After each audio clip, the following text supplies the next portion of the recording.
वाणी अमृतमय सुन जिनकी होती ब्रह्म को धारती नील की जय।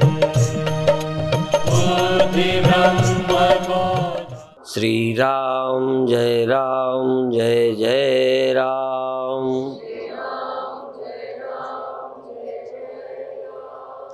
श्री राम जय जय राम।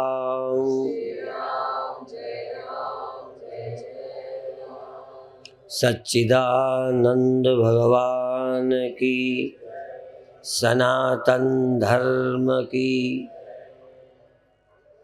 हम सबकी जिंदगी का निजी अनुभव है कि हम देखते हैं ये दिखता है, हम सुनते हैं ये सुनाई देता है, हम भोगते हैं ये भोग्य है,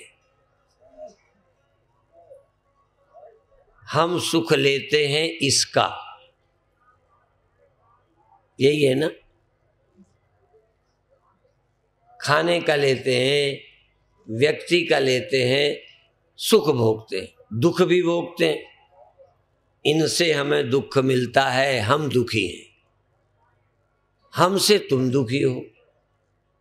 हम सब दूसरों से दुखी होते हैं, दूसरों से सुखी होते। शायद अपने आप सुखी भी नहीं हो और शायद अपने आप बोलो, ये शायद आपके ख्याल में ये भी नहीं है। तो वेदांत क्या कहता है?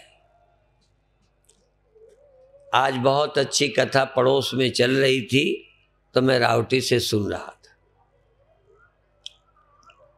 और ये आपसे भी आशा करता हूं कि जब नींद ना आए, जागे हो तो कुछ न कुछ चारों तरफ हो ही रहा है। सुनो, हम ही कुछ बोल रहे हैं ऐसा नहीं है, और भी लोग बोल रहे हैं जो बहुत अच्छी बातें सुनने को मिलती हैं। कभी कभी बहुत अच्छी बातें कम अच्छी लगती हैं और कम अच्छी बातें बहुत अच्छी भी लगती हैं। बुरी बातें मैं नहीं कह रहा, कम अच्छी, या जो बच्चों के लिए अच्छी हैं कई बार वो बूढ़ों के लिए गैर जरूरी है। कई दवाइयां किसी रोगी के लिए बहुत अच्छी हैं पर तुम्हारे लिए जहर है। ऐसा है कि नहीं? कई दवाइयां किसी के लिए तो बहुत जरूरी है, अमृत है, उससे जीवन रक्षा होगी, पर वही दवा दूसरे को नुकसान करेगी। इसलिए मेरी ही बात सबके लिए काम की है ऐसा मैं नहीं कहता, या मेरी बातों की अभी तुम्हें जरूरत है ये मैं नहीं कहता। पर जो मैं कहता हूं वो मानव की सर्वोच्च आवश्यकता है, सबसे आखिरी आवश्यकता। और किसी को मोक्ष की और ब्रह्म ज्ञान की जरूरत पैदा हो गई तो समझ ले वो मानव समाज में सबसे ऊंचा है। जरूरत तो सबकी है, धनी बनने की है, ब्याह शादी की है, बच्चे की है। कई के बच्चे नहीं होते तो उधार के लेते हैं। कई का ब्याह नहीं होता तो लुके छिपे दुष्कर्म करते हैं। आवश्यकता है ना उसकी। जिनके पास धन नहीं है वो चोरी करते हैं। यूं तो चोरी की आदत पड़ जाए तो धनी तक करते हैं। अभी लूटने के ढंग अलग अलग हैं। हमारे गुरु भाई कहते थे, पर वो दोहा पूरा याद नहीं है, कि बाजार में निर्भय लूटत खात। कई लोग तो बाजार में धंधे में लूट रहे हैं पर ढंग से। तो अर्थ धर्म काम इन सब की जरूरत है। एकदम तुम हमारे प्रवचनों को सुनकर ये मत सोचना कि ये सब छूट ही जाएगा। शरीर रहते सब कुछ जाने वाला नहीं है। पर शरीर रहते अज्ञान और भ्रम चला जाएगा। अज्ञान और भ्रम चला जाए तो आवश्यकताएं तो शरीर के साथ अपने आप चली जाएं। असल में ज्ञान क्या करेगा? अज्ञान का नाश करेगा। इंडिविजुअल वैयक्तिक जीवन बनाए रखने की, आगे बढ़ाने की इच्छा खत्म हो जाएगी और फिर शरीर प्राप्त नहीं होगा ये। लेकिन जब तक ज्ञान होने पर भी शरीर है, शरीर की आवश्यकताएं तुम्हें पूरी करनी, बोलो, पड़ेंगी। साधुओं को करनी, ऐसा हो ही नहीं सकता कि तुम्हें ज्ञान हो गया तो दुनिया न रही, ब्रह्मैवेदम सर्वम। तो फिर इस ज्ञान का लाभ क्या है? ब्रह्म के सिवा कुछ नहीं है। लाभ है, ब्रह्म के सिवा कुछ नहीं है। तो बेकार की कल्पना जब उठेगी तो ब्रह्म ज्ञान से खत्म हो जाएगी। जब उठे नष्ट कर दो। आपके पास इतना बल होगा कि आप जिस विचार को चाहो खत्म कर सकते हो। यद्यपि खत्म तो कुछ देर के लिए, तुम शरीर की जरूरतें भी कर सकते हो, लेकिन थोड़ी देर के लिए। जैसे भूख लगी है, तुम इस खाने की इच्छा को ध्यान द्वारा निवृत्त कर सकते हो, बिल्कुल कर सकते हो। लेकिन उसकी निवृत्त करने से सदा के लिए खाने की जरूरत खत्म नहीं होगी। वहां से मन हटेगा, फिर भूख लगेगी। आप हर वेग को कम कर सकते हो। मूत्र, पेशाब लगी है, लड़ाई हो जाए, गुस्सा हो जाओ, गाली गलौज चल पड़े, आपको पेशाब करना भूल जाए। आवश्यकताएं भी कुछ क्षण को छोड़ी जा सकती हैं, पर वो हमारी जिंदगी का लक्ष्य नहीं है। हमारा लक्ष्य है कि आत्मा के या ज्ञान से जो इच्छाएं अभी खत्म होती हैं उनको हम खत्म करें। अभी आत्मा का अज्ञान और अज्ञान से जो इच्छाएं होती हैं, वो जैसे अज्ञान से डर लगता है मरने का, वो खत्म करो। अज्ञान के कारण बड़े होने की इच्छा है, ज्ञान होगा, तुमसे बड़ा है कौन? और कौन है जिससे बड़ा होना है? ब्रह्म ज्ञान के बाद, ब्रह्म ज्ञान का मतलब अद्वैत, दूसरा है ही नहीं। द्वैत और अद्वैत, और द्वैत दो तरह का, प्राकृतिक द्वैत,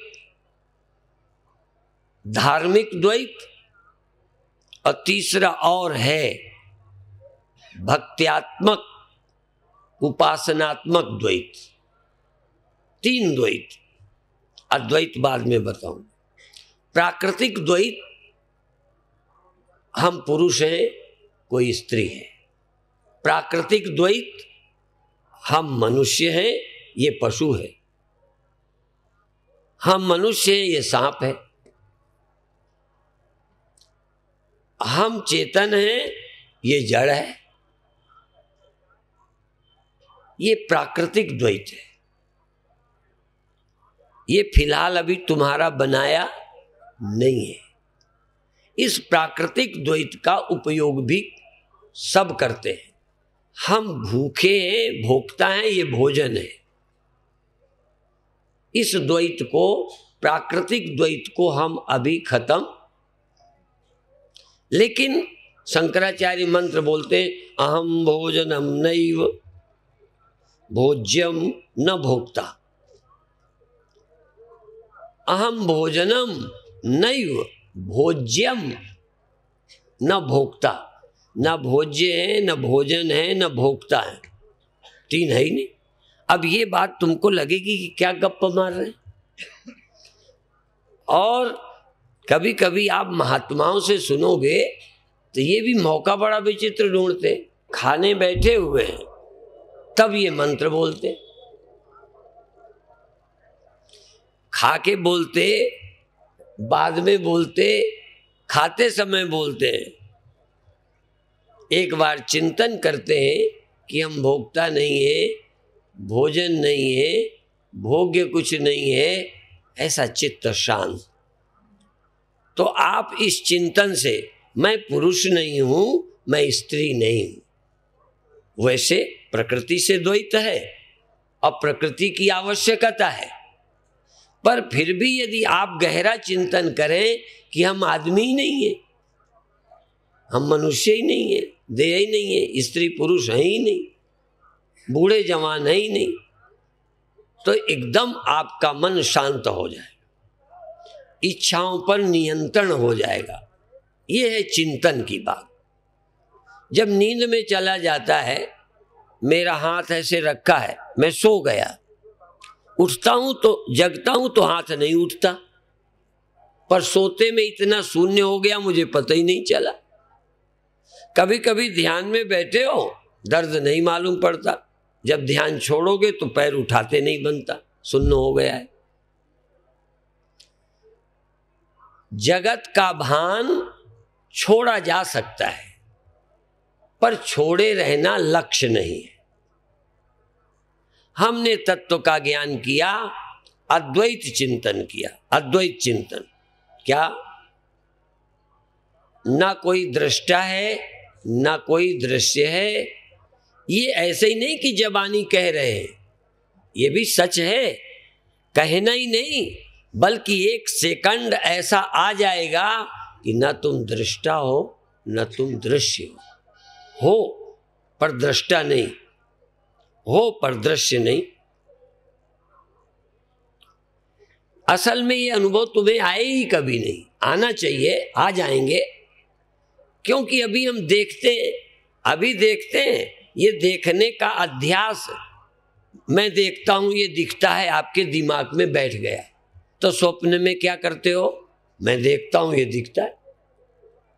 वहां तो नहीं था कोई देखने वाला, वहां तो नहीं था कुछ दिखने वाला, पर देखने वाला दिखने वाले दिख गए कि नहीं? इसका मतलब हम ख्यालों से भी दृष्टा दृश्य बन सकते हैं। स्वप्न में ख्याल के अलावा मैं और यह कुछ था ही नहीं, पर पैदा हो गया। तो जब ये तुम स्वप्नों के दृष्टा दृश्य को खत्म करो, अभी बाहर के स्त्री पुरुष भोजन भूख को खत्म न करो, ध्यान में जाओ, ध्यान की भूख, ध्यान के समय की भूख, ध्यान के समय के भोजन को स्मरण से हटा दो। भोजन और भूख और भोक्ता खत्म। देखने वाला मैं, देखने की इंद्रियां, दिखाई देने वाले का स्मरण छोड़ दो। तुम चेतन रहते हुए दृष्टा हूं, ये दृश्य है, ना मैं दृष्टा हूं, ना मैं दृश्य हूं, ना कुछ दिखता है, ना मुझे देखना है। तुम इसको छोड़ सकते हो और तुम रह जाओगे चेतन। चेतन होगे, दृष्टा किसी के नहीं, क्योंकि दृष्टा होते कोई दृश्य होता है। तुम स्वप्न में, मान लो आदमी हो या स्त्री हो, स्वप्न देख रहे हो, तो तुम पुरुष हो, कोई स्त्री है। गहरी नींद आ जाए तो न तुम पुरुष हो न कोई स्त्री है, तो वहां शरीर खत्म तो नहीं हुआ, स्वप्ने खत्म हो गए, नींद में चले गए। तो इसी तरह समाधि में चले जाओ, पर क्या है, जागृत में तुम्हें ये जो दिमाग में बैठ चुका है, तुम दिमाग से नहीं हटा पाते। जरा बात को समझे। और यदि ये तुम सीख जाओ तो अपने किसी विकार को उसी क्षण मार सकते हो,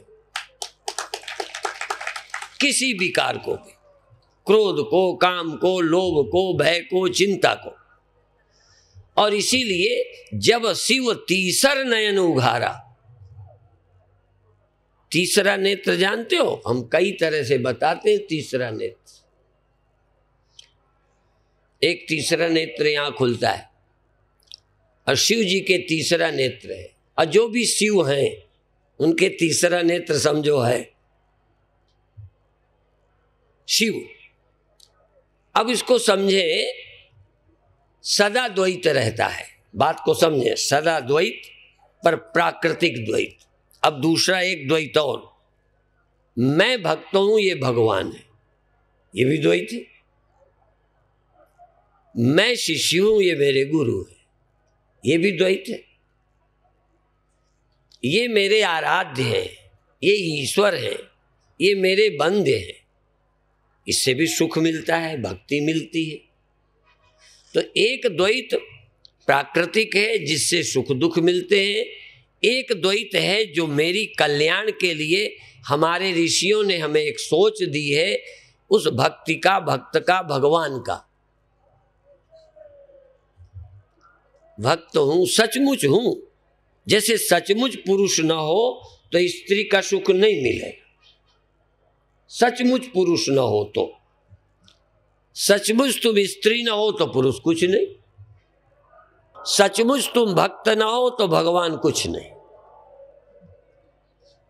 सचमुच तुम पुजारी नहीं हो तो मंदिर कुछ नहीं, सचमुच तुम शिष्य नहीं हो तो गुरु कुछ नहीं। तुम अपने ख्यालों में जाके देखो, सोच में जाके देखो, और ये होगे जरूरत से। सचमुच तुम्हें भक्ति चाहिए, भक्त हो, भक्ति प्रिय लगेगी तो भक्त हो जाओगे, भक्त हो जाओगे तो भगवान में आनंद, बोलो, अब मिलने लगेगा। और जिनको स्त्री में सुख नहीं दिखाता वो फिर दवाइयां खाते हैं पुरुष होने की। समझ में आया? उस दवाइयों से पुरुषत्व आ जाएगा, स्त्री अच्छी लगने लगेगी। इसीलिए दवाई बेचने वाले लिखते हैं, और ऐसे एक स्त्री कहती है अब तुम अच्छे लगते हो। काहे अच्छे लगते हैं भाई? क्योंकि उनके काम के हो गए हो, दवा ववा खाई। ये दवा बेचने वाले ज्यादा ऐसे एडवर्टीजमेंट निकालते हैं कि जब से तुमने फला दवा खाई तब से तुम अच्छे लगते हो। दवा खाई, काम वासना बढ़ी, पुरुषत्व बढ़ा, अच्छे लगने लगे। और बहुत बार ये भी कहेंगे जब से तुम महात्माओं के पास गए मुझे अच्छे नहीं लगते हो। मतलब क्या है? तो भगवान भी अच्छे लगने लगते हैं, भगवान भी अच्छे नहीं लगने लगते। जब आपको भक्ति की, निर्विकारता की, पवित्र हृदय की जरूरत है तो भगवान की प्रार्थना अच्छी लगती। कई को धन पाने के लिए भगवान अच्छे लगते हैं। मैं पहला व्यक्ति हूं, मंदिरों बहुत जाता हूं, गया हूं, जाता रहा हूं, नमस्कार करता रहा हूं, पर हमको क्या मिलता है जब हम मंदिर जाते हैं? हमें शांति मिलती है, हमें पवित्रता मिलती है। उनकी याद आते, उनको प्रणाम करते, हृदय के अंदर कोई विकार नहीं रहता, अच्छा लगता है। आप भी इसलिए कभी गए मंदिर कि लड़का होना चाहिए, दुकान चलनी चाहिए?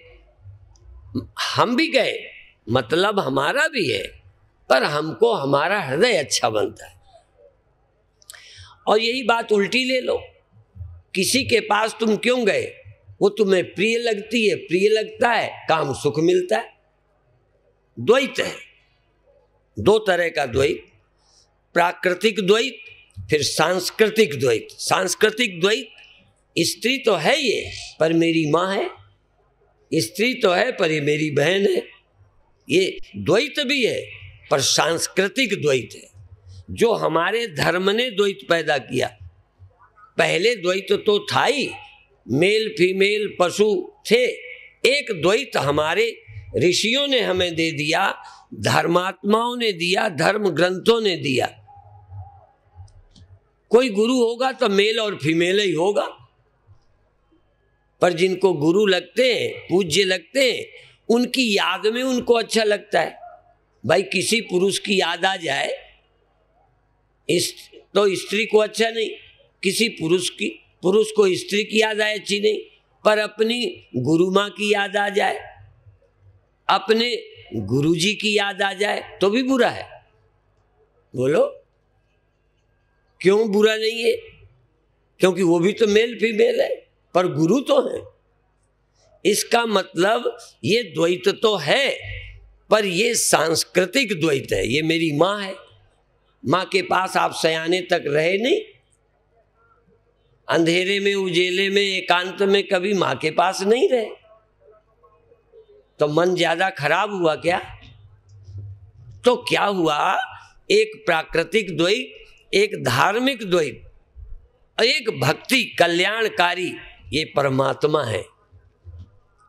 अब हो न हो इससे क्या, हमारे हैं।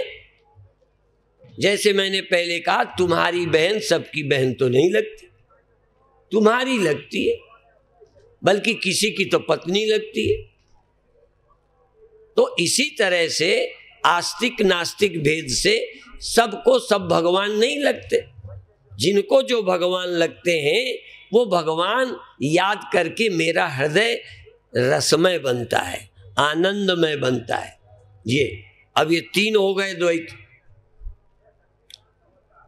भक्ति का द्वैत, संस्कृति का द्वैत, प्रकृति का द्वैत, और वेदांत का अद्वैत। अद्वैत दूसरा कोई है ही नहीं। अब ये दूसरा कोई है ही नहीं, ये जरा जल्दी समझ में नहीं आता। तीन तो समझ में आ गए, अब उसके लिए जरा गहराई तक जाना होगा। तुम चेतन हो और चेतन भर न हो तो देह दोनों के पड़े रहने दो। बेटा का, पिता का, भाई का, बहन का, पति का, पत्नी का, मेल फीमेल दो पड़े हैं, दोनों गहरी नींद में हैं, दोनों कामा में हैं, दोनों समाधि में हैं, या दोनों का प्राणांत हो गया। अब बताओ इनमें परस्पर विकार रहेगा? बोलो क्यों नहीं है? क्योंकि चेतना देह में नहीं है। चेतना देह में आती तो हम आदमी होते, स्वप्नों में होते तो भी आदमी होते। आप स्वप्नों में तो कभी आदमी औरत नहीं होते हो? बोलो होते हो। मैं जान के उल्टा बोलता हूं कि देखो तुम क्या कहोगे, तुम ऐसे हिला दोगे। कई बड़े खिलाड़ी श्रोता होते हैं, गोल मोल हिलाते हैं कि ना तो नहीं में जाए ना हाँ में जाए, जिससे हमारी पोल पट्टी ना खुले। साफ साफ नहीं, गोल मोल। तो हम भी तुम्हारे हिलाने से अंदाज लगाते हैं। बीच वाली हाँ नहीं चाहिए, सच्ची जानकारी की चाहिए। तो स्वप्नों में आपका देह तो ये नहीं था, आपने देह बनाया। यदि स्वप्न में देह न बनाओ तो तुम होते हुए फिर स्त्री पुरुष हो। मैं उस चेतना को कहता हूं जो चेतना देह में होती है, इसका नाम देहाध्यास। देह है, तुम देह बन गए। कौन बन गया? तुम्हारी आत्मा, तुम्हारी चेतना, तुम्हारी सुरति, तुम्हारी भावना देह की बन गई। और इतनी बन गई कि स्वप्न में भी बनोगे। फिर दो तो स्वप्न में बनते हो कि नहीं बनते हो? बनते हो। गहरी नींद में क्यों नहीं बनते? यदि तुम स्वप्नों को होश से निकाल दो, या एक बार होश में आकर फिर स्वप्नों में जाओ कि अभी क्या देखा था रात में, फिर जाओ और धीरे धीरे जिस चेतना से स्वप्न देखा, चेतना को रहने दो। तुम भी न रहो, उसको भी न रहने दो। तुम भी न रहो, मकान भी नहीं। ये नहीं कि केवल स्त्री न रहने दो, जमीन भी नहीं, आसमान भी नहीं, सबको खत्म करो और केवल चेतना रह जाए। क्योंकि चेतना नहीं स्वप्न में था, क्योंकि स्वप्न की स्त्री ही स्वप्न की नहीं है, स्वप्न का आकाश ही स्वप्न का नहीं है, स्वप्न की जमीन ही स्वप्न की नहीं है, स्वप्न का सब कुछ स्वप्न है। यदि वहां गुरु भी है, भगवान भी, तो भी स्वप्न है। तो फिर सत्य कौन है? वही चेतना जिसने स्वप्नों को अपने ऊपर आरोपित किया है, या जिस चेतना ने स्वप्नों को खड़ा कर रखा है। जैसे मिट्टी से घड़ा खड़ा हुआ, मान लो मिट्टी को घड़ा और घड़ी बनने का मजा आने लगे। घड़ा घड़ी जानते हो? हमारे यहाँ ये एक वेलरी है, वेलरी। चूंकि उसको हिंदी तो आती नहीं, स्त्रीलिंग पुल्लिंग में ज्यादातर आ और ई का फर्क होता है। जैसे जनानी, पर अब जनानी और मर्दानी धोती लो, अब क्या करो? दोनों ही अच्छा अच्छा, जनानी माने स्त्री और जनाना माने आदमी। अब देखो, लगता है एक बार लगा जैसे जनानी औरत होता है, जनाना आदमी होता है, तो इसको ऐसे ही है। तो इसको अपन ने समझाया स्त्रीलिंग पुल्लिंग, तो इसने क्या, छोटी लगी थी क्या बिंदी, बड़ा लगा था बिंदा। हमारे गुरुदेव बोलते थे लेडी, अब लेडी तो सुन लिया था तो कहने लगे लेडा। लेडी माने औरत, लेडा माने आदमी। तो ऐसे ही घड़ा और घड़ी, मान लो घड़ा को घड़ी अच्छी लगने लगे या घड़ी को घड़ा अच्छा लगने लगे, तो वो अपने को मिट्टी नहीं मान पाएगा, क्योंकि मिट्टी मानने का मतलब है ना हम घड़ा। बात समझ में आए? ध्यान करते करते पहले तो घड़ा जो बनाया है कुम्हार ने वो छोड़ो, फिर जाओ स्वप्नों में। स्वप्नों में भी तुम घड़ा घड़ी होगे, फिर स्वप्नों का घड़ा घड़ी छोड़ो तो क्या होगे? बोलो, या तो सोओगे या फिर मिट्टी होगे। ना तो ऊपर का घड़ा, ना ख्याल का घड़ा, और यदि होश में हो ख्याल का भी घड़ा घड़ी ना होगा तो तुम क्या होगे? मिट्टी। और ख्याल ही कुछ ना होगा तो होगे गहरी नींद में। ना तुम फिर मिट्टी हुए ना घड़ा घड़ी हो, लेकिन वहां तुम एक तरह से ना समझो। तो क्या आप कभी भी देहाध्यास से मुक्त हुए? एक सेकंड जहां तुम देह ना हो, तुम तो हो देह ना हो, तुम तो हो देह का स्वप्न भी ना हो, अर्थात देह की बुद्धि ना हो, या देह तो हो, जैसे कुम्हार का बनाया घड़ा हो। अब वो तो सोता नहीं क्योंकि उसको अकल नहीं, तुम अपने से जोड़ लो। तुम मान लो एक घड़ा हो तो तुम स्वप्न में घड़ा बन जाते हो कि नहीं? ठीक है ना? क्यों बने? क्योंकि तुम बुद्धि में भी घड़े हो गए हो, शरीर से ही घड़े नहीं हो, तुम्हारा दिमाग भी घड़ा बन गया है, इसलिए स्वप्न भी घड़ा ही बनेगा। इसलिए तुम अपने दिमाग में अब आदमी ना हो, इसलिए ना हम मनुष्यो न च देव यक्षो, बुद्धि में से तुम मनुष्य ना रहो। ना हम मनुष्य, मनुष्य नहीं हूं, फिर क्या हो? हिंदू मुसलमान के नहीं, एंड फिर क्या हो? बड़े छोटे नहीं, क्या हो? चेतन। क्योंकि चैतन्य ही, चैतन्यता में ही ख्याल बुद्धि द्वारा आरोपित है। बुद्धि ना हो तो चेतन आरोपित नहीं करेगा। इसलिए ध्यान रखना, चेतन हो पर दिमाग ना हो तो तुम कभी आदमी नहीं बन सकते। चेतन हो, मन ना हो, इंद्रियां ना हो तो कभी तुम सुखी दुखी नहीं हो सकते। शुद्ध चेतन में कोई नहीं है, पर बुद्धि आरोपित करती है।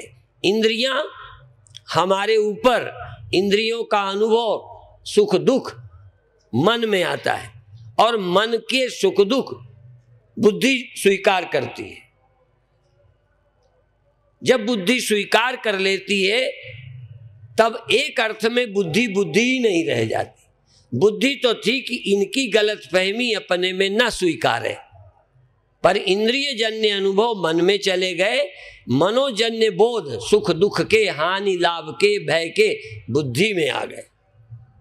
सुख है दुख है, इंद्रियों को लगा अच्छा, मन को पसंद आया, बुद्धि ने कहा बिल्कुल ठीक है, ये बड़ा अच्छा है, बड़ा आनंद है। बुद्धि ने नहीं कहा कि आनंद नहीं है। अब बुद्धि को हम आत्मज्ञ बनाएंगे कि तू शरीर है, इंद्रियां है, मन है, सुख दुख है, ये छोड़। तेरे में सुख नहीं है, तेरे में दुख नहीं है, तू प्योर कॉन्शियस है, शुद्ध चेतन है। शुद्ध चेतन, वहां कुछ नहीं है चेतन के सिवा। तेरे में चेतन के सिवा कोई दुख नाम की चीज, इसीलिए फिर वो साक्षी हो जाता है। जब प्रयत्न पूर्वक बुद्धिर्वति तरिष्यति। जब बुद्धि द्वारा बार बार सोचोगे कि मैं चेतन हूं, साक्षी हूं, दृष्टा हूं और कुछ नहीं हूं, मैं आदमी नहीं, औरत नहीं, बड़ा नहीं, छोटा नहीं, चेतन, साक्षी, कोई प्लस और माइनस नहीं, कोई चीज मुझ में आती ही नहीं, जुड़ती ही नहीं, मिट्टी सदा मिट्टी। अब घड़ा बनाया वाला तो पड़ा रहा, दिमाग वाला घड़ा खो गया। दिमागी तौर पर वो घड़ा नहीं रही, घड़ी नहीं रही, मिट्टी हो गई। कहाँ हुई अभी मिट्टी? बुद्धि में। अब बुद्धि में ही नहीं, सचमुच मिट्टी। अच्छा, मिट्टी सचमुच है कि झूठ है? घड़ा तो आज नहीं कल बनाया वाला भी झूठा ही होगा, कुम्हार का बनाया भी सदा रहने वाला, पर दिमाग का बनाया घड़ा न रहे तब भी, दिमाग का बनाया सपनों में, दिमाग का बनाया अगले जन्म में, ये दिमाग का बनाया शरीर ही जन्मों जन्मों तक चलता रहता है। प्रकृति का बनाया तो 50-100 वर्ष रहता है, पर ये अनादि काल से अनंत समय तक चल रहा है। देहो हम, देहो हम, देहो हम, देहो। और ब्रह्म ज्ञान से बुद्धि का देह खत्म करेंगे। ब्रह्म ज्ञान से दिमाग में देहो हम खत्म करके शिवो हम, शिवो हम, शिवो। देखो मैं भी चिल्लाता हूं, मैं भी बोल रहा हूं शिवो हम। तत्त्वमसि 9 बार बोला गया, 9 बार तत्त्वमसि। तत्त्वमसि तत्त्वमसि तत्त्वमसि बार बार नहीं चिल्लाए, समझाते रहे समझाते रहे। फिर जब ठिकाने बुद्धि देखी, कहने लगे वो तू है, वो तू है। ऐसे ही जब तुम सारे दैहिक विचारों का निषेध कर दो और तब तुम हो, तब तुम शिवो हम। इसीलिए शिवो हम, और तुम शिवोहम का अनुभव कर लो। चिदानंद रूपा शिवोहम, शिवोहम कल्याण रूप साक्षी याते सदा शिवोहम। चैतन्योहम एक छोटी सी पुस्तक है, देहो हमसे चैतन्योहम तक, बढ़िया छोटी पुस्तक है। जानबूझकर शिवोहम नहीं लिखा, क्योंकि फिर कई लोग नहीं पढ़ेंगे। ये तो शिवोहम वालों की है। शिवोहम वाली, देखो शिवोहम जैसा सिद्धांत पवित्र और स्पष्ट दुनिया में कोई नहीं है।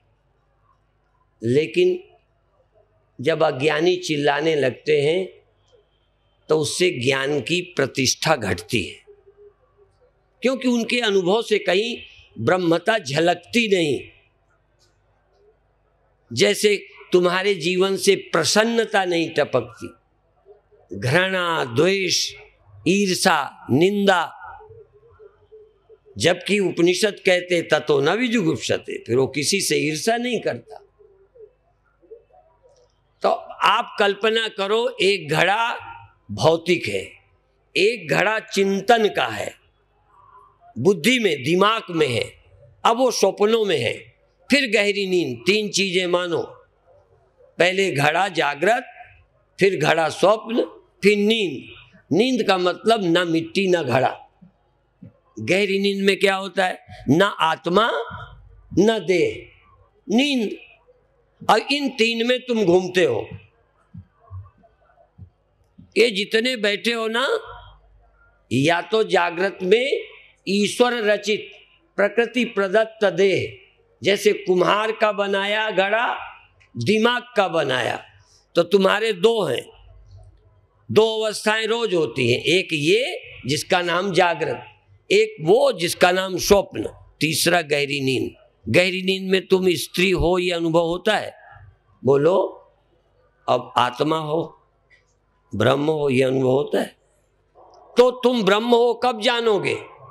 नींद में कि स्वप्नों में कि जागृत में?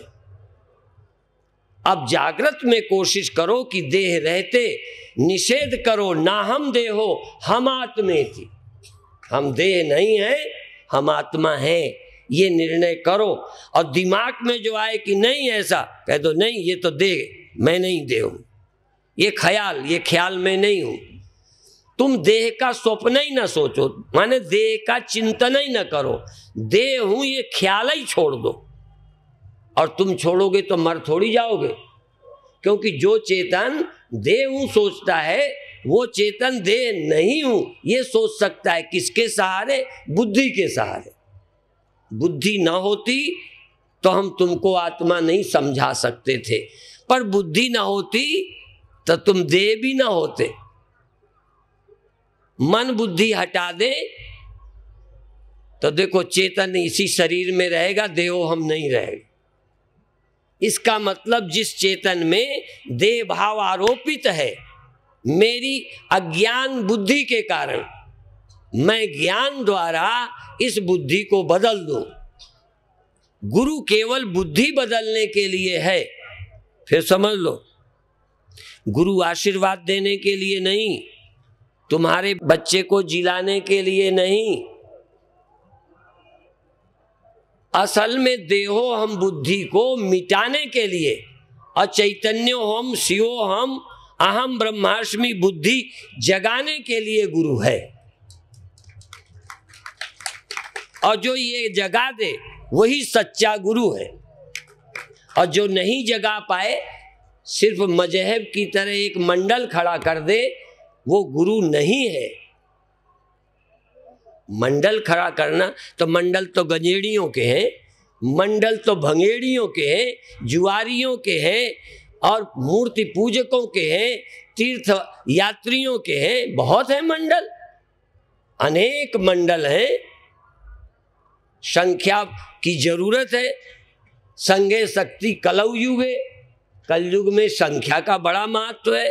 तो सब लोग संख्या बढ़ाएं, उसका इतराज नहीं है। यदि कोई अन्य लोग मजहब बढ़ाते हैं तो ना भी ज्ञान सही, शिवोहम मंडल में सोहम में यदि लाखों की संख्या हो जाए तो बाकी कम से कम हमारा गला तो नहीं दबाएंगे। बुरा नहीं है, लेकिन संतोष भी नहीं करना चाहिए जब तक तुम सचमुच समझ न जाओ। लड़ने के लिए सबको दल चाहिए। आज हम लोग अभी अखाड़ों की बात करें तो कहेंगे नहीं तुमको स्नान नहीं करने दिया जाएगा, जैसे इनके बाप का ही सब कुछ। इनका प्रवेश नहीं होने दिया जाएगा, जैसे कुंभ तुम्हारे बाप का चलाया है। और जिन्होंने चलाया तेरे ही बाप थोड़ी लगते थे, हमारे भी लगते थे। लेकिन संगे सक्तई कलयुग, ज्यादा अखाड़े एक मत हो जाएं तो को नहीं स्नान करने देना। नहीं समझ में आई बात? तो इसलिए अखाड़ों के लिए अखाड़ा चाहिए, फिर चाहे सोहम का हो चाहे शिवोहम का हो, अखाड़ों के लिए अखाड़ा चाहिए, पर हमें सत्संग के लिए अखाड़ा नहीं चाहिए। ज्ञान चाहिए। मेरे को भी प्रयागराज कुंभ में पत्रकारों ने पूछा आप शास्त्रार्थ करेंगे? मैंने कहा हाँ, पहलवानों से नहीं, ज्ञानियों से। पहलवानों से मैं क्या करूंगा? बात समझ रहे हो? हाँ, तो तुम कौन हो? तुम क्या एक सेकंड भी कभी अनुभव किया जहां तुम आदमी नहीं थे? तुम आदमी के ख्याल में भी नहीं थे। तुम्हें आदमी होने का ख्याल नहीं था, पर बेहोश भी नहीं थे। होश में थे और आदमी नहीं थे। होश में थे, आदमी की सोच नहीं थी। क्या थी? चैतन्य शिव साक्षी थे, ब्रह्म थे, आत्मा थे। और तुमने अनुभव किया। यदि किया तो तुमको बधाई है, बधाई है, बधाई है। और करना चाहते हो तो भी बधाई है। अनुभव करना नहीं हुआ, करना चाहते हो तो बधाई है। और चिल्लाना चाहते हो तो तुम हमारे अखाड़े के एक पहलवान हो। कोई बात नहीं, तब भी बधाई है। कम से कम हमारे साथ जानते हो नहीं जानते हो, पर सोहम कह के शिवोहम कह के हमारे साथ जलसा जुलूस में निकलते तो हो। नहीं समझ में आ गई? सब पन्ने पन्ने में खोल के बता रहा हूं।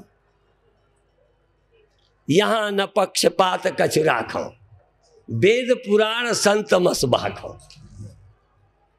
यहां हम कोई पक्षपात नहीं रख रहे। अब बाकियों का क्या कहूं, समझना ही नहीं चाहते।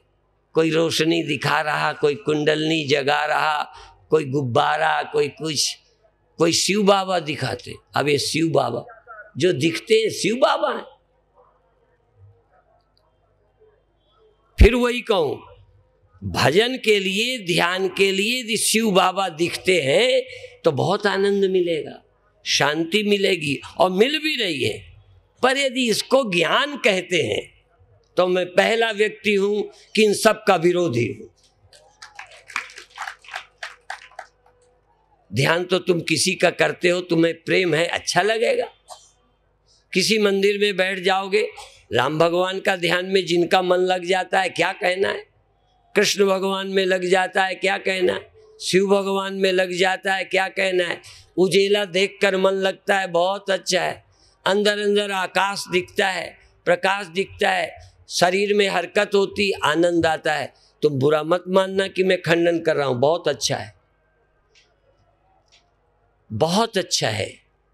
मैं और बता दूं, यदि तुमने स्वप्न नहीं देखा होता तो हम आत्मज्ञान करा ही नहीं सकते। स्वप्ने से ही हम आत्मा में ले जाएंगे। स्वप्नों का, जब तुम स्वप्न में देह मान रहे हो और उस देह को हटा दे और तुमको यहां ना आने दे, बात समझ में, स्वप्न में जगा दे और देह में आने न दे, कोई नस नाड़ियां ऐसी कर दे कि तुम स्वप्न से तो जग जाओ और देह में ना आने दे, देह की याद में ना आए, तो वहां तुम क्या होगे? स्वप्न से जाग गए, स्वप्न खो गए, जगत आया नहीं और तुम हो तो क्या हो फिर? इसलिए आत्मबोध वहां स्वतः ही हो जाएगा। एक वृत्ति उठ के रुक जावे, दूजी उठे न वैसे। एक वृत्ति उठ के रुक जावे, दूजी उठे न वैसे। ताही मध्य आपको जानो और लखाऊं कैसे। जागृत जगत आया नहीं, स्वप्न चला गया, तुम सो नहीं रहे हो तो कौन हो? खोजो, जो खोजे सो पावे। जो खोजेगा पा जाएगा। खोजने का ढंग अपन दे रहे हैं। अच्छा, हमने खोजा खोजाया पा लिया, हमको खोजना नहीं पड़ा। गुरुजी ने हमें बताया कि तू वो है, हमें तो बुढ़ापे तक समझ ही नहीं आता था। देख देख देख, ऐसे देख, फिर कहे देखने वाले को देख। समझ ही ना आता था कि क्या है देखने वाले, कैसे देखें देखने वाले को। जो हालत तुलसी की थी सो हमारी। उन्होंने बचपन में कथा सुनी थी, छोटे थे बचपन में, तब वो अचेत थे, कहते मुझे समझ नहीं आई, पर सुन तो ली थी, सुनी सुनाई पड़ी थी। सयाने हुए दिमाग चलने लगा कि ये कहा था गुरुजी ने, ये कहा था, ये कहा था, शिवोहम बताया था, चैतन्य बताया था, बताते गए। अब हम सचमुच अखाड़े के पहलवान हो गए। नहीं समझ में आया? और ब्रह्मज्ञानी से बड़ा कौन पहलवान है जो अखाड़े में ताल ठोक सकता है? अज्ञानी के तो दम ही नहीं होती, धुकपुक होता है शास्त्रार्थ करने के नाम से। ज्ञान नहीं, अरे अब क्या जवाब देंगे, ये कहेंगे तुम कैसे ब्रह्म हो। अब ढूंढो कौन सा तर्क के सामने टिकेगा। जब अखाड़े पर उतरना होता है, मैच होता है, तो छांट छांट भेजे जाते हैं कि हार के नाव है। इतने बड़े देश में कितने खेलने वाले हैं, उन खेलने वालों में कितने विदेश भेजे जाते हैं। बात समझ में आ गई? ऐसा ही है ब्रह्म ज्ञान में, कितने बातें करने वाले हैं, पर अभी अखाड़े की बात आ जाए तो अच्छे अच्छे ब्रह्मज्ञानियों को जल्दी लूज मोशन हो जाए। और देखो तुम जहां चाहो हमें लेवा चलो, अच्छा है जिसको यहां लेवा लाओ। अब हम बिल्कुल बंदूक वाले साथ नहीं रखेंगे, डंडे वाले नहीं रखेंगे, ऐसे ही बात करेंगे। ये ब्रह्म ज्ञान कैसे गलत है, ब्रह्म ज्ञान कैसे नास्तिकता है, जरा हमें बताए। ये ब्रह्म ज्ञान कहाँ भ्रम फैला रहा है, ये कहाँ बेवकूफ बना रहा है। बेवकूफ बनाने वाले बना रहे हैं, वो ज्ञान मार्ग में नहीं आने दे रहे हैं। और ब्रह्म ज्ञान से बचाने के लिए बड़े मनोरंजक साधन है। कहीं अटकाना हो, अभी तुम यहां से रोकना हो, रास्ते में नाच होने लग जाए, तुम यहां ना आओगे। लो, तुम्हें रोकने में क्या लगता है, यहां पहुंचाना कठिन है, रोकना कठिन नहीं है। कोई तुम नचिकेता तो हो नहीं। बधाई के पात्र हैं वो जो अपना सारा समय, सारी शक्ति और पूरी बुद्धि लगाकर इसको समझना चाहते। समझ में आएगा नहीं, समझना पड़ेगा। अब जैसे मैं फिर वही उदाहरण देता हूं कि ये कितनी देर तुम जागते हो, कितने घंटे जागते हो, अंदाज से 16 घंटे, 20 घंटे। 20 घंटे तुम ये आदमी हो, अब सोने में कुछ घंटे तुम कुछ भी नहीं, पता ही नहीं कुछ घंटे स्वप्न में पता होता है। तो वो ये वाले तो हो नहीं, ये वाले नहीं, वो सिर्फ इसका अध्यास जो मेरी बुद्धि में है वो चलता रहता है। ऐसे ही तुम जिस समय यहीं बैठे हो उतनी देर इसमें हो। तुम एकांत बैठे जो सोचते हो वो ये नहीं हो। कभी मंदिर हो, कभी गंगा में हो, कभी स्कूल में हो, कभी दफ्तर में हो, कभी किसी के पास खड़े हो, लड़के के पास, लड़की के पास, अब खड़े हो और यहां बैठे हो मंदिर में। वो कौन बैठा है, ये बैठा है जड़, और तुम्हारा दिमाग और मन और चेतनता तो वहां किसी कॉलेज में खड़े हो, किसी लड़की से बात कर रहे हो। तो जहां मन से हो वही ज्यादा महत्व का है। और तुम मन से भी कहीं ना हो, न उज्जैन हो, न आकाश में हो, न देह में हो, न स्वर्ग में हो, न नरक में हो। तुम अपने मन से कहीं नहीं हो और सोए ना हो तो अपने आप में होगे, और होगा कौन हो। पर तुम कुछ न कुछ हो जाओगे, होने की आदत पड़ी। कोई स्वर्ग चला जाता है ध्यान में। हमारे एक गुरु भाई हैं, वो जाने कितने लोग घूम आए ध्यान में। मैंने कहा बड़ा अच्छा किया। अरे भैया, यहां तो लोक और परलोक सब चौपट करते हैं। यहां आत्म सत्यता के अतिरिक्त ब्रह्म सत्यम जगन मिथ्या जीवो ब्रह्मैव न परा। ब्रह्म सत्य है, जगत मिथ्या है, और मैं ब्रह्म हूं, मैं ब्रह्म हूं, मैं ब्रह्म हूं। मेरा जोर चिल्लाने पे नहीं है, नहीं इतना क्यों समझाऊं। अच्छा, एक दिन यही चिल्लाऊं, मैं ब्रह्म हूं, मैं ब्रह्म हूं, मैं ब्रह्म हूं। कुछ देर समझा के जब मैं कहता हूं कि तुम चैतन्य हो तो ज्यादा अच्छा लगता है कि चैतन्य हूं, चैतन्य हूं, चैतन्य। हाँ, समझ है, तुम्हारी बुद्धि थोड़ा साथ दे, फिर तुम ये सुनो और कहो तो जरा अंदर से कहोगे, खुशी से कहोगे। नहीं, हाँ अच्छा कहो सोहम, अच्छा सोहम, शिवोहम, अहम ब्रह्मास्मि। निर्धन से हम कहलाएं, कहो धनी हूं। और धनी कुछ कहलवाएं नहीं, सिर्फ कह दें देखो ये इनका पंडाल है सारा, ये गेट इनका है, बस लगवाने वाला खुश। क्यों? उसको लगता है सच्ची बता रहे। किसी सुंदर को जरा कह दो तुम सुंदर हो, तो सुंदर तो पहले थी, मुझे कहने की क्या जरूरत।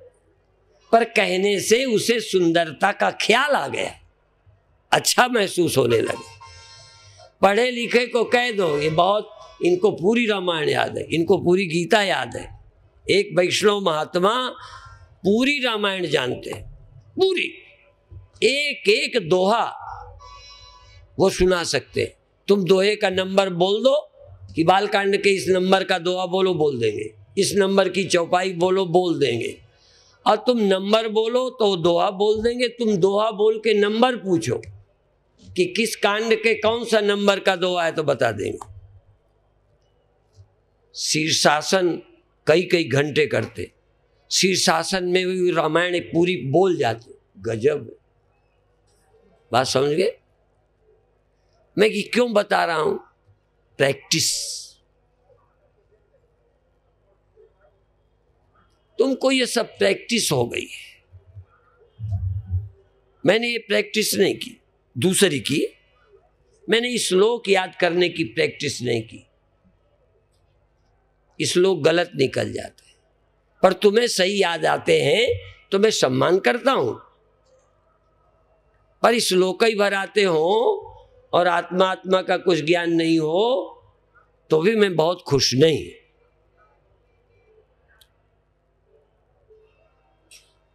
याद होना अच्छी बात है, तैयारी करो। और कभी कभी देखो, ये भी मैं कहता हूं कि यदि श्लोक आते तो और अच्छा होता। शिवती शरनयन उघारा चितवत काम भयो जरी। क्या हुआ? कोई और है ही नहीं।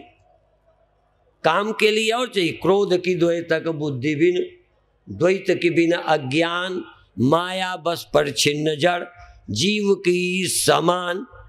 वो चाहे जो अर्थ करते हो, पर क्रोध की द्वैतक बुद्धि बिन। जब तक तुम इंडिविजुअल हो, देह हो, तभी तक किसी पर काम। क्रोध भी द्वैत पर आता है, काम भी किसी और से आता है, भय भी किसी द्वितीया द्वै भयम भवति। 3 विकार। भय दूसरे से आता है, काम दूसरे से आता है, क्रोध दूसरे पे आता है। कोई नहीं ध्यान में, तुम और कोई है ही नहीं, भय किसका? पर वो अभी अनुभव में नहीं आता। असल में भारत ने इतनी ऊंची बात कही है जिसको पाने में भी टाइम लगता है।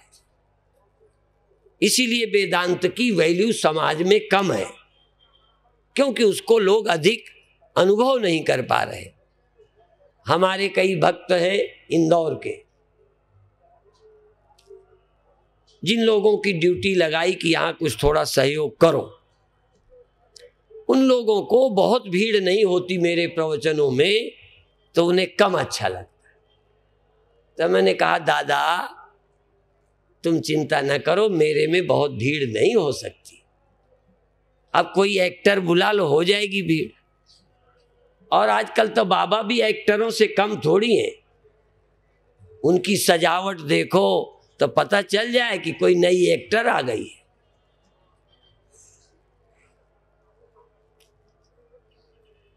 साधु तो मेकअप करके सभा में बैठते हैं जैसे कोई भवनों में जा रहे हैं, जैसे किसी को रिझाना है। विषय जरा ध्यान दीजिए तो भीड़ वेदांत को सुनती नहीं है। पता नहीं तुम कैसे बैठे हो, कैसे चक्कर में आ गए हो जो सुन रहे हो। न राम है, न कृष्ण है, न शिव है, न कुछ है, अब फिर भी सुन रहे हो।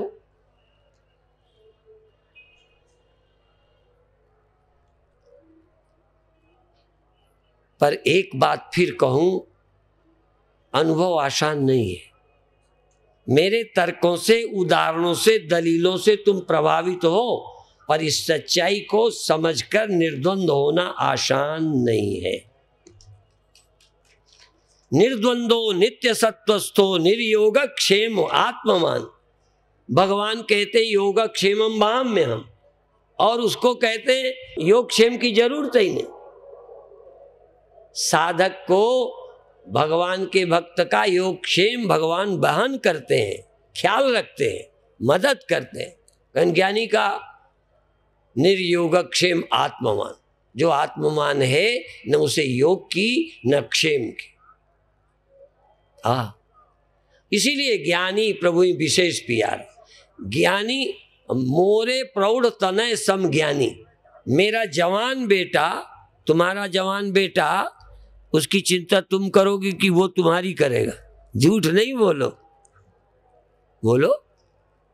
जो कमाने अमाने लगा, सयाना हो गया, वो तुम्हारी चिंता करे कि तुम उसकी करोगे? छोटे बच्चे की। तो भक्ति में ठीक कहा, बुरा थोड़ी कहा।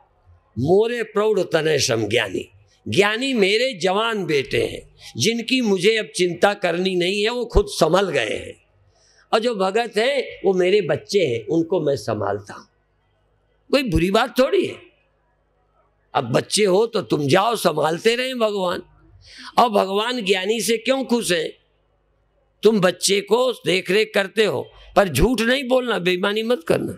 तुम सयाना होना देखना चाहते हो कि बच्चा ही बना रहे? भगवान करे तुम्हारा बच्चा ही बना रहे। टट्टी उठाते रहो, साफ करते रहो। भगवान भी नहीं चाहते कि मेरे बच्चे बच्चे ही बने रहे। वो सोचते हैं कब मेरे बच्चे मेरे समान ज्ञानी होकर जवान हो जाएं, अहम ब्रह्मास्मि अनुभव करके मेरी तरह धरती में जागृत भगवान की तरह रहे। भगवान भी आशा करते, पर कई गर्व अनुभव करते, वो तो बालक के समान भगत होता है। अरे बने रहो भैया, उठवाते रहो भगवान से, हमें क्या करना, उनसे सफाई करवाते रहो। ब्रह्म ज्ञानी आप परमेश्वर, ब्रह्म ज्ञानी को ढूंढे महेश्वर। अब समय हो गया, अब थोड़ी देर ध्यान। अभी वो तैयारी करेंगे, तुम ध्यान करोगे। आज क्या है, अब अभी मैं उनसे दिन में एक बार भी नहीं मिलता कि क्या करवाना है, नहीं उसी तरह का। तो क्या है कि अभी तुम्हारी एकाग्रता चाहिए। तुम कुछ करो, किसी कुछ देखो, कुछ सुनो, कुछ बोलो प्रेम से, उससे तुम्हारा प्रेम जगेगा। हम भी जानते हैं कि आगे कैसे ले जाएंगे। अभी कहा था कि यदि स्वप्न ही नहीं देख सकते तो सत्य तक कैसे जाओ। इस जगत के और परमात्मा के बीच में दो, एक स्वप्न एक नींद। समझ में आया? एक ख्याल और एक अज्ञानता, दो हैं। जब यहां से जाओगे या तो स्वप्नों में या नींद में।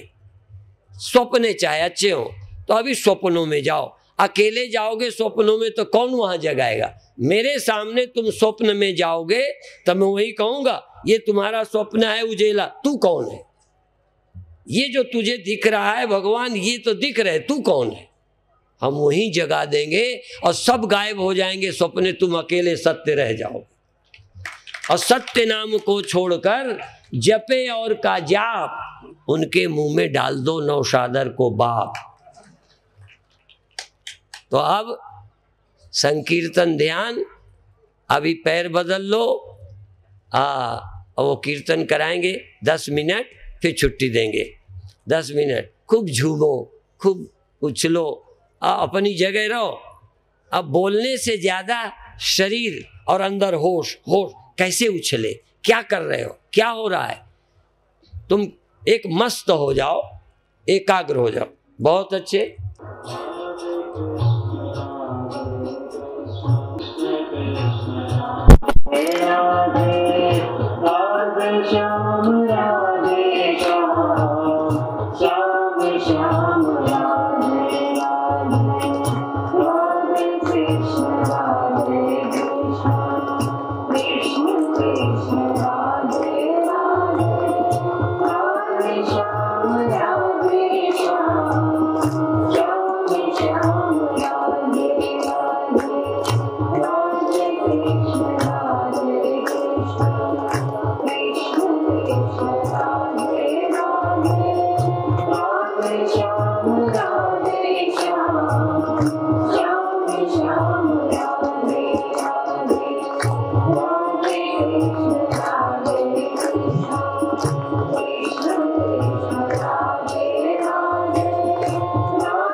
निष्क्रिय हो जाओ, केवल मन, केवल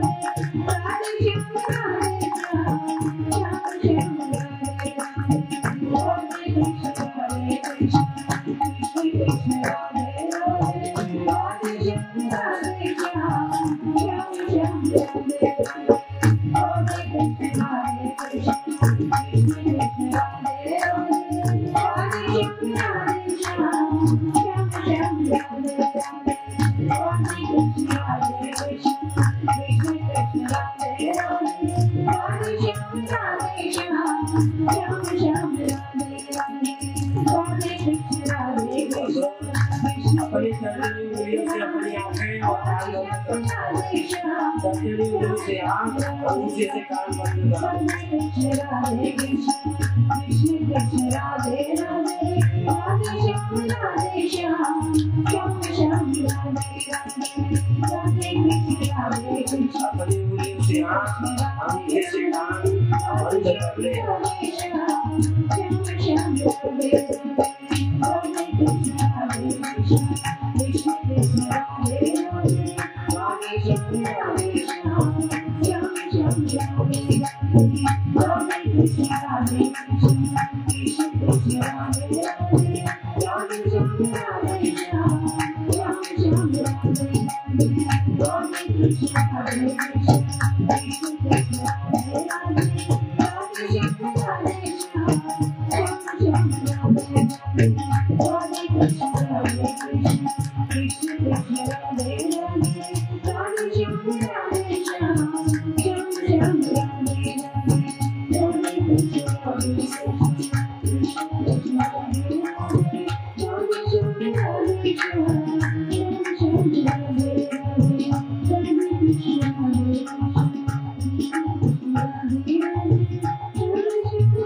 कृष्ण राधे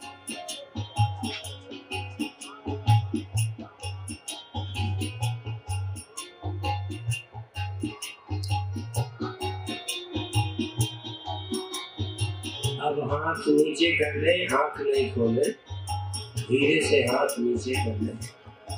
1-2 मिनट शांत मौन मस्ती में जागे रहे, हर हरकत को साक्षी रहकर जाने। अवेयरनेस, विटनेस, साक्षी, दृष्टा, चेतन। बिना प्रभावित हुए आनंद और प्रसन्नता से सब कुछ होने दें। शरीर को छोड़ दे, मन को छोड़ दे, इंद्रियों को छोड़ दे। एक तुम चैतन्य ज्योति हो, एक दिया हो जो सब कुछ पता चल रहा है। उस प्रकाश से बाहर दिखता है, तुम भीतर सब प्रकाशित कर रहे हो।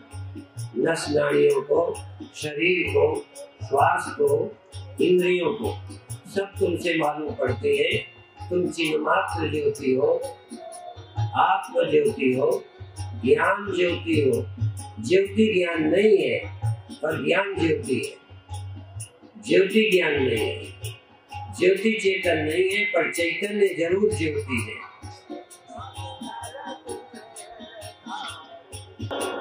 बहुत अच्छे। अब 2 मिनट के बाद छुट्टी होगी। 2 मिनट आनंद, प्रसन्न, आनंद में हूँ, प्रसन्न हूँ, शांत हूँ, मौन हूँ। अंदर से महसूस करो, यही बोलना है, जबान से नहीं। शांत हूँ, चेतन हूँ, साक्षी हूँ, मस्त हूँ, सचमुच शांत हूँ, सचमुच निर्विकार हूँ, सचमुच जगत से मेरा कोई लेना देना नहीं। प्रभाव ब्रह्मज्ञानी सदा निर्लेप, जैसे जल में कमल अले। मैं लिखता हूँ, आनंदित, किसी से मुझे कोई विक्षेप नहीं। आधा मिनट का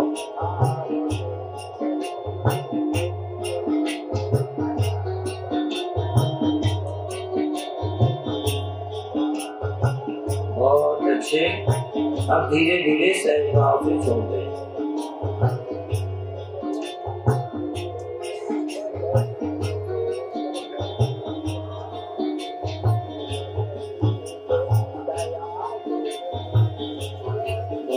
नीचे।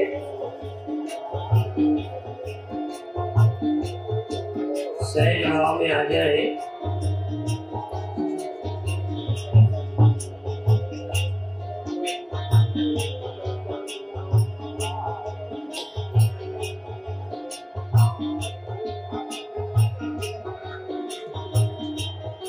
आज 3-4 प्रश्न करूंगा, जिनके उत्तर हाथ उठाने से ही पता चलेगा। जिनको विशेष आनंद मालूम पड़ा है, जो शब्द कहूं उसी का आनंद मालूम पड़ा है, सिर्फ वही हाथ उठाए। दूसरा नीचे, जिन्हें कोई शरीर के भीतर अजीब सी हरकत मालूम पड़ी, उजेला या और कुछ, या कंपन या भारीपन, हल्कापन, शरीर में कोई विलक्षणता मालूम पड़ी है, सिर्फ वो हाथ उठाए। बहुत अच्छे। और जिनको अलिप्तता, जैसे कोई शोर करता, तुम्हें और कुछ कहता, अब तुम विक्षिप्त न होते, ऐसा जिनको लग रहा हो कि कोई कुछ करे जैसे मैं बहुत आनंद में हूँ, मुझे किसी से कोई परेशानी नहीं, ऐसा अनुभव हो, इसको बोलते असंगता, अलिप्तता। तो जिन्हें असंगता, अलिप्तता मालूम पड़ी हो, वो हाथ उठाए। बहुत अच्छे।